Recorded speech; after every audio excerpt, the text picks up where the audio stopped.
દબાણોની સમસ્યાથી આજે ન્યાય મંદિર, પદ્માવતી શોપિંગ સેન્ટર અને એમજી રોડ પરથી દર્દીને લઈને પસાર થતી હોસ્પિટલ જતી ઇમરજન્સી 108 એમ્બ્યુલન્સને પસાર થવામાં ભારે મુશ્કેલીનો સામનો કરવો પડ્યો હતો.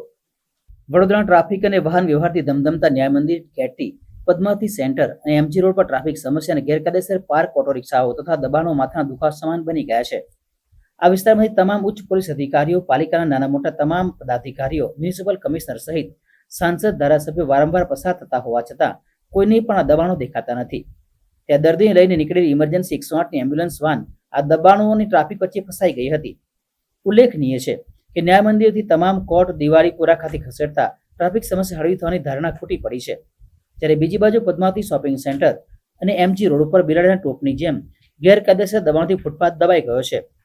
મંગળ બજારમાંથી ચાલતા જવા ભારે મુશ્કેલીનો સામનો કરવો પડે છે, ત્યારે વાહન લઈને નીકળવું તો અશક્ય જ છે. તમામ દુકાનદારો દુકાન બહાર લટકણિયાથી અડધો રસ્તો રોકાઈ જાય છે. એવી જ રીતે લહેરીપુરા, માંડવી રોડ વિસ્તારમાં પણ ટ્રાફિકની સમસ્યા માથાના દુખાવા રૂપ છે. આવા વિસ્તારમાં બનાવવામાં આવેલી ફૂટપાથો પર ગેરકાયદેસર દબાણનો રાફડો બિલાડીના ટોપની જેમ ફાટી નીકળ્યો છે. આ વિસ્તારમાં પણ દુકાનદારોએ પોતપોતાની દુકાન બહાર લટકણિયા લટકાવીને લગભગ મોટાભાગનું ફૂટપાથ રોકી લેતા હોય છે. જ્યારે બીજી બાજુ મુસાફરોની શોધમાં ઓટો રિક્ષા ચાલકો પોતાની રિક્ષા આડેધડ પાર્ક કરીને ગેરકાયદે દબાણોની ભીતરમાં મોટું રાજકારણ અને હપ્તાખોરી જવાબદાર હોવાનું નકારી શકાતું નથી.